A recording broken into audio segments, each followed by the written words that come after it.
Guys এই ভিডিওতে দেখানো হচ্ছে যে চায়নার এই গেজেটটি দিয়ে নাকি যে কোনো হোটেলে লুকানো ক্যামেরা বের করা যায়। আর এটা দেখে এই ছেলেটি একদমই বিশ্বাস করতে পারলো না। তার জন্য এই ছেলেটি ভাবলো যে সেটা নিজে ট্রাই করে দেখবে। তার জন্য এই ছেলেটি চায়নার এই গেজেটটি কিনে নিয়ে আসে এবং এই ছেলেটি হোটেলের ভিতরে একটি ক্যামেরা লুকিয়ে রেখেছিল আগে থেকেই। এরপরে এই ছেলেটি চীনাই গেজেটটিকে ভালোভাবে সেট আপ করে নেয়। এরপরে এই ছেলেটি এই গেজেটটি নিয়ে হোটেলের ভিতরে চলে যায়। এরপরে এই ছেলেটি হোটেলের বিভিন্ন জায়গায় এই ছেলেটি ক্যামেরাটি খুঁজতে থাকে।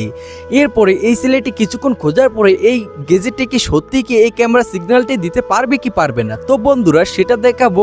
কিন্তু তার আগে তোমাদের কাছে একটাই রিকোয়েস্ট, গাইজ এই ছবিগুলোকে মন থেকে ভালোবাসলে লাইক সাবস্ক্রাইব করে দিবে, আর যদি না করো তাহলে ভাববো ছবিগুলোকে মন থেকে ভালোবাসো না। গাইজ এরপর এই ছেলেটি সত্যি ক্যামেরাটি যে জায়গায় ছিল ওই জায়গায় যাওয়ার সাথে সাথে এই গেজেটটি তাকে সিগন্যাল দিয়েছিল এখানে একটি ক্যামেরা আছে।